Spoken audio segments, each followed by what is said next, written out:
Shortcut হয় না, হয় অনেক কাঠখড় পুড়িয়ে জীবন যুদ্ধের প্রতিটি অধ্যায়ে নিজেকে প্রমাণ করে করে একটু একটু করে আপনি সফল হবেন, একটু একটু করে আগাবেন। ইটস এ জার্নি, এটা কোনো ডেস্টিনেশন নয়।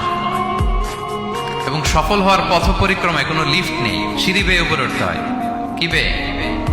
কিন্তু আমরা সফল হতে চাই কিভাবে? ডাইরেক্ট 100 তলায় আমি সফল, উপরে সবার উপরে আমি, এইভাবে চাই সফলতাটা।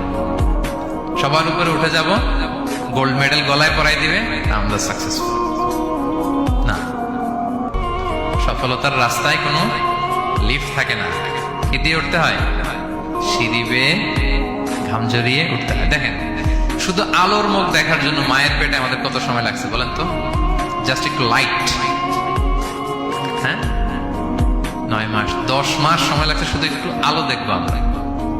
একটু আলোর মুখ দেখার জন্য আমার লাগছে 9 মাস। আর এখানে আমরা শর্টকাট খুঁজি, খালি কি খুঁজি? সফলতার কোনো শর্টকাট নেই। অল্প এফোর্টে যারা সফল হতে চায় এরা কোনোদিন সফল হয় না।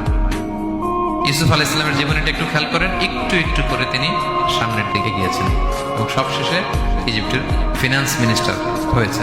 এজন্য ধৈর্য ধারণ করতে হবে, নিজের সর্বোচ্চটুকু উজাড় করে দিয়ে আপনার রোলটা আপনি প্লে করবেন, এরপর আল্লাহ তাআলার উপর ভরসা রাখবেন। কিন্তু অনেক চেষ্টার পরেও যদি কাঙ্ক্ষিত সফলতা না পান, হতাশ হওয়ার কিছু নেই। কারণ বিশ্বাসীর সফলতা শুধু দুনিয়াতে না, বিশ্বাসীদের সফলতা আখিরাত পর্যন্ত বিস্তৃত। ওইটা আসল সফলতা। ফামান যুহজিহা আনিন নারি ওয়া উদখিলাল জান্নাতা ফাকাদ ফাজ। যে জাহান্নাম থেকে মুক্তি পেল